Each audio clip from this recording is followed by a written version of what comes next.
Behind every murder case, there are always two stories. One is the story the killer wants everyone to believe, and the other is hidden within the small details that most people never notice. Our task is to follow those details until the second and real story finally comes into the light. And now let us open the case file of today's story. I hope you all have a deeply engaging and unforgettable listening experience. In the winter of 2005, on the outskirts of Yueyang City in China's Hunan province, there was a quiet residential block that most people had already forgotten. The small four-story building stood alone in a neighborhood that was slowly being dismantled as part of a redevelopment project. Many of the surrounding homes had already been demolished, leaving wide empty spaces between the remaining structures. At night, the area felt unusually silent. Streetlights were scarce, and after midnight, the streets were often completely deserted. It was the kind of place where very little seemed to happen anymore, a fading corner of the city waiting to disappear. Shortly after 1:01 a.m., on January 6th, a faint glow began to flicker behind the windows of one of the apartments on the third floor.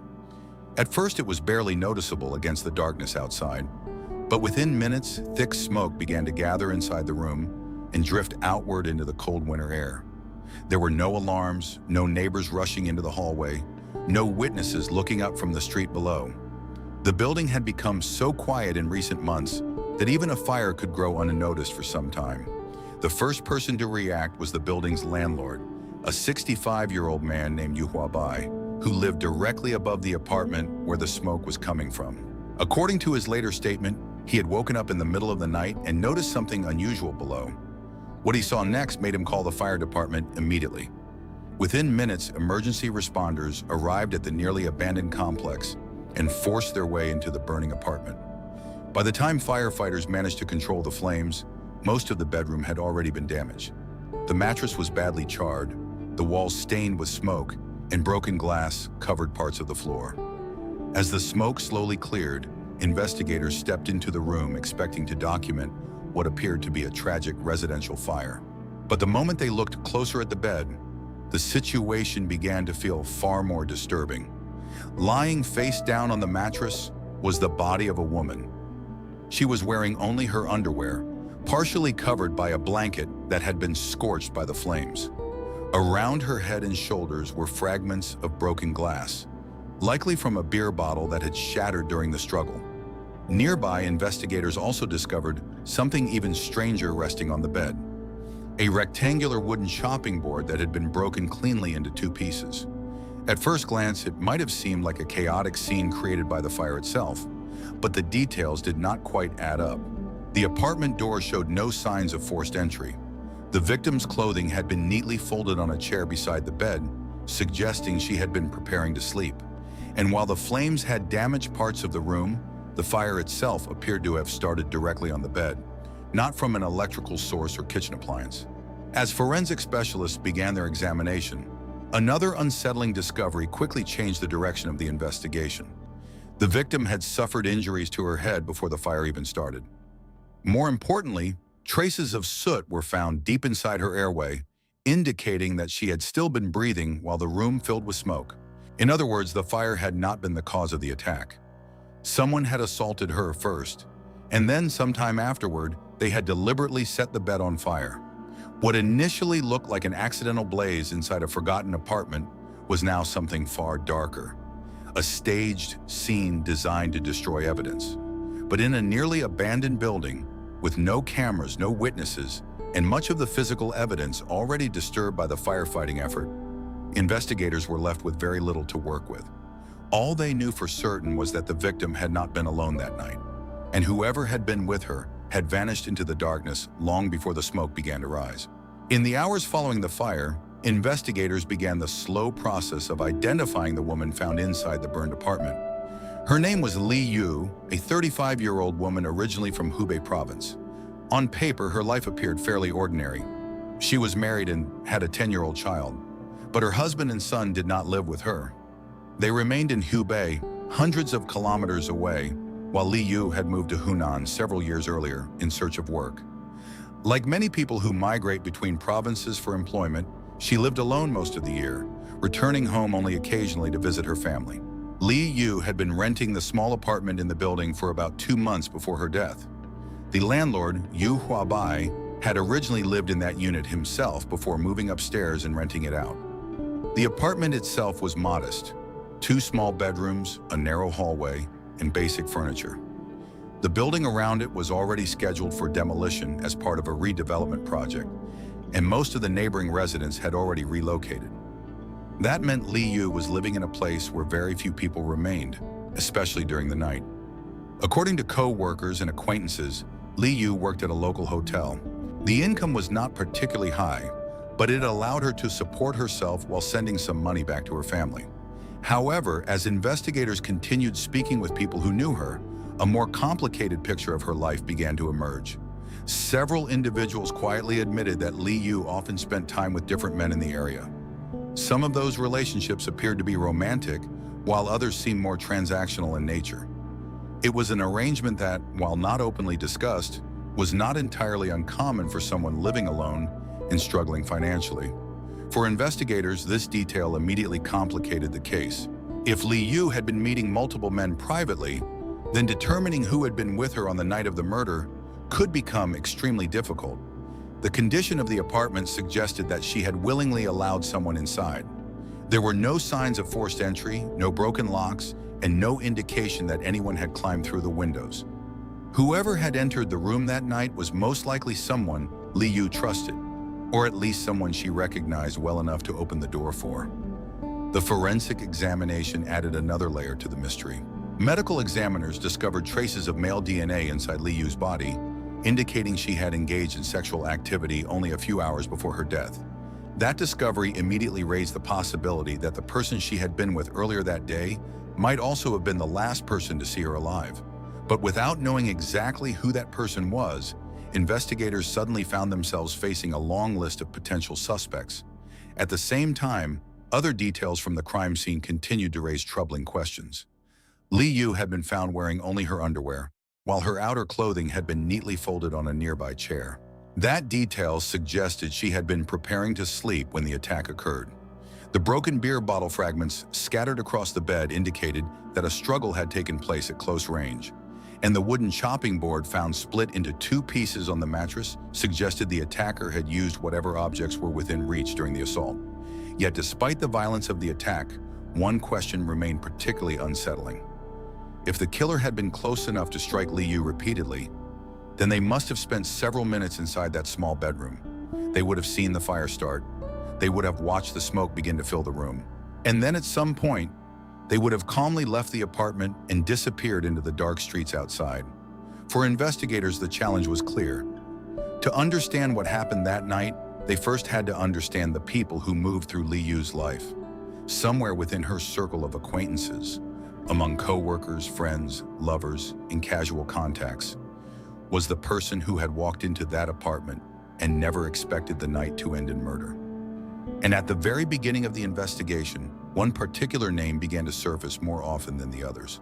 As investigators began mapping out Li Yu's social circle, one name appeared almost immediately in multiple conversations.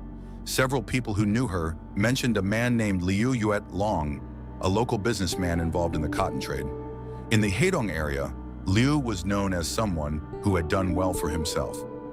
His business buying and processing raw cotton had brought him a level of financial comfort that many others in the town did not enjoy. But according to several witnesses, he also had a personal relationship with Li Yu. The connection alone did not make him a suspect. What drew the attention of investigators was a statement made by the landlord, Yu Huabai. During his first interview with police, Yu recalled something unusual from the evening before the fire. At around 9 o'clock that night, he said he had passed by the door of Li Yu's apartment and heard voices coming from inside. One of them belonged to Li Yu. The other, he believed, belonged to Liu Yueyang. Yu insisted he recognized the voice clearly. Liu had visited Li Yu's apartment before, and his voice had a distinctive tone. Although Liu had been born in Yueyang, he had spent many years living in Hubei province. As a result, his accent carried a subtle mixture of both regions, and he spoke with a slightly hoarse voice that made him easy to recognize. To Yu, there was little doubt about what he had heard.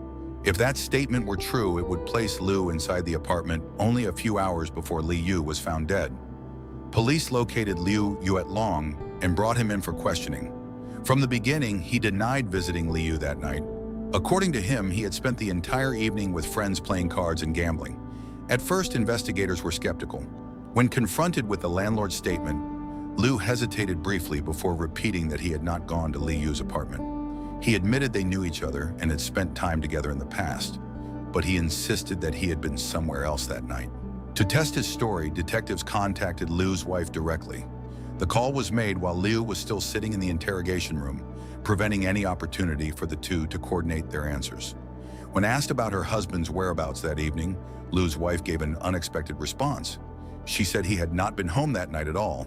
For a moment, the contradiction seemed to confirm investigators' suspicions. But when questioned further, Liu quickly explained the reason for his earlier lie. He admitted that he had been gambling with several friends that evening and had lost a significant amount of money. Afraid of admitting involvement in illegal gambling, he had initially claimed he was at home. When detectives tracked down the friends he mentioned and questioned them separately, their accounts matched Liu's timeline closely. They confirmed that he had been with them for most of the night. One by one, the details of his alibi began to hold up. With Liu's presence accounted for, investigators were forced to consider another possibility. Perhaps the landlord had simply been mistaken. After all, hearing a voice through a closed door late at night could easily lead to misidentification, especially if the speaker had an accent similar to someone the listener already knew. Meanwhile, another piece of forensic evidence soon introduced a completely different suspect. During the autopsy, medical examiners had recovered male DNA from Liu's body. When the sample was analyzed, it eventually matched a local man named Sun Qian, a butcher who worked at a meat shop nearby. The discovery seemed significant. If Sun Qian had been the last person to have intimate contact with Liu, he might also have been the last person to see her alive. Sun Qian did not deny knowing Liu when police approached him. In fact, he admitted that they had met earlier on the day of the murder. According to his statement, the two had gone to a small guest house on the outskirts of town around 3 in the afternoon and spent several hours together. Their relationship, he explained, was simple. Whenever he visited her, he would give her some money. For Sun, who was 37 years old and unmarried, it was a discreet arrangement that satisfied both of them. But Sun insisted their meeting had ended before evening. The owner of the guest house confirmed that the pair had left around 5 o'clock. Surveillance footage from a camera near Sun's home later showed him returning at around 7:30 p.m. and remaining there for the rest of the night. Just like Liu Wetlong, Sun Qian also had a verifiable alibi. As each lead was investigated, the same pattern continued to emerge. Men who had clear connections to Liu, men who might have had reasons to visit her apartment, were gradually eliminated as suspects. Some had been with her earlier that day. Others had spoken with her by phone, but none of them could be placed inside the apartment at the time of the murder. For the detectives working the case, the situation was becoming increasingly frustrating. The crime scene itself had already been damaged by the firefighting effort, leaving very little physical evidence behind. Witnesses were scarce. Security cameras did not exist in the area, and now the most obvious suspects were slowly disappearing from the list. Yet one person remained at the center of the story. The man who had discovered the fire, the man who lived directly above Liu's apartment, and the man whose statements, from the very beginning, had never quite sounded the same twice. As the investigation struggled to move forward, detectives began revisiting every statement that had been taken during the first hours of the case. In complex investigations, it was often the smallest inconsistencies that revealed the truth. And when officers reviewed the testimony given by the landlord, Yu Huabai, they noticed several details that had quietly shifted between interviews. Yu was a 65-year-old man who had lived in the building for many years.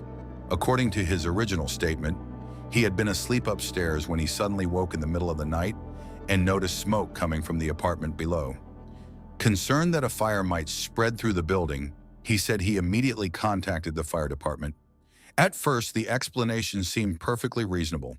After all, he was the person who had alerted authorities.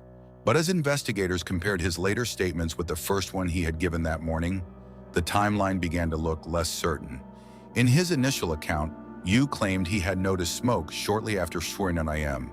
In a later interview, the time shifted closer to 1:30. Then, during another conversation with police, he suggested it might have been even later than that. Small differences in memory were not unusual, especially for an elderly witness. but detectives began to wonder whether something else was happening. More importantly, Yu had insisted from the beginning that he heard the voice of Liu Yueyang coming from Li Yu's apartment earlier that night. That claim had immediately directed investigators toward a specific suspect. But now that Liu's alibi had been confirmed, the statement raised a new possibility. What if the landlord had not been mistaken at all, but had intentionally named someone else? Detectives decided to examine Yu Huabai's movements more closely. The layout of the building itself offered an important clue. Yu lived directly above Li Yu's apartment. The two units were connected by a narrow staircase that led from the ground floor to the upper levels. If someone had moved between those apartments during the night, Yu would have been one of the few people who could do so without attracting attention. The building was already mostly empty, and there were no other residents living nearby who might notice activity late at night. When investigators searched Yu's apartment more thoroughly, they discovered something that immediately caught their attention. Inside his room were several empty beer bottles, similar to the fragments that had been found broken across Li Yu's bed. At first, that detail might not have seemed particularly important. Many people kept beer in their homes, but forensic specialists compared the glass fragments collected from the crime scene with bottles from Yu's apartment. The similarities were difficult to ignore. Then another detail surfaced. During the forensic examination of the burned bedroom, investigators had discovered the broken wooden chopping board lying on the bed beside the victim. It appeared to have been used during the assault, splitting into two pieces from the force of the blows. When detectives later asked Yu about it, he casually explained that the chopping board belonged to the apartment itself and had likely been there long before Li Yu moved in. But when officers checked the kitchen, they found something unusual. The knife that should normally accompany such a board was missing. Piece by piece, a new possibility began to form in the minds of investigators. The landlord had access to the apartment. He lived directly above it. He had been one of the first people to approach the scene, and his statements had quietly steered suspicion towards someone else. Still, suspicion alone was not enough. Detectives needed something stronger, something that could prove Yu Huabai had been inside Li Yu's apartment at the time of the attack. What they did not yet realize was that the final clue in the case had already been discovered hours earlier during the autopsy, a clue so small that it had almost been overlooked. But once investigators understood what it meant, the entire case would begin to unravel. While detectives were re-examining Yu Huabai's statements, forensic specialists continued analyzing the physical evidence collected during the autopsy. Fires often destroy valuable clues, and in this case, the flames had already damaged much of the bedroom where Li Yu's body had been found. But sometimes the most important details are not located in the room itself, but on the victim. During the medical examination, investigators noticed several defensive wounds on Li Yu's hands and arms. These injuries suggested she had fought back during the attack, attempting to protect herself while someone struck her repeatedly. Under normal circumstances, such wounds could contain traces of the attacker's skin or blood. Because of that possibility, forensic technicians carefully examined beneath her fingernails. At first, the material they recovered appeared insignificant. Just a small amount of tissue mixed with soot and debris from the fire. But when the sample was sent for DNA analysis, the results produced an unexpected match. The genetic profile belonged to Yu Huabai. For investigators, the discovery immediately transformed the direction of the case. The landlord who had reported the fire, the man who had claimed to be asleep upstairs, had somehow left traces of his skin beneath the victim's fingernails. That evidence strongly suggested that Li Yu had struggled directly with him during the attack. When detectives confronted Yu with the DNA result, his calm demeanor began to fade. At first, he attempted to explain the evidence by claiming that he had entered the apartment earlier that day for routine maintenance. He said he occasionally checked the unit to ensure everything was functioning properly, and it was possible that Li Yu had scratched him accidentally during some unrelated moment. But investigators quickly pointed out the flaw in that explanation. If Yu had truly visited earlier for maintenance, there would have been no reason for Li Yu to fight him. More importantly, witnesses had never mentioned the landlord performing any inspections that day. And even if he had briefly entered the apartment, that would not explain why his skin had been found beneath her fingernails. A classic sign of a violent struggle. Under continued questioning, Yu's story began to collapse. Detectives pressed him about the beer bottles. They questioned him about the chopping board. They reminded him that he was the person who had first drawn attention to another suspect by claiming he heard Liu Yuetlong's voice earlier that night. One by one, the details began to close in around him. Finally, after hours of interrogation, the elderly landlord admitted the truth. According to his confession, Yu had been drinking alone in his apartment that evening. At some point during the night, he went downstairs and knocked on Li Yu's door. He already knew she lived there alone, and the nearly abandoned building meant there would be no witnesses if he entered. When she opened the door, he forced his way inside. What followed was a violent struggle inside the bedroom. Li Yu resisted fiercely, grabbing at him and scratching his face as he tried to overpower her. During the fight, Yu picked up objects within reach. First, a beer bottle, which shattered during the attack, and then the wooden chopping board from the kitchen. In a desperate attempt to silence her, he struck her repeatedly, but the assault did not end there. Realizing that Li Yu might still be alive and fearing that neighbors could eventually discover what he had done, Yu decided to set the bed on fire. He believed the flames would destroy the evidence and make the entire incident appear to be an accidental blaze. After lighting the mattress, he quietly returned upstairs to his own apartment. A short time later, when the smoke became visible, he called the fire department himself, carefully positioning himself as the concerned landlord who had discovered the fire. For several days, his plan almost worked, but the smallest piece of evidence, a few microscopic fragments of skin trapped beneath the victim's fingernails, had exposed the truth he thought the flames had erased. And with that discovery, the mystery that had surrounded the burned apartment finally began to unravel.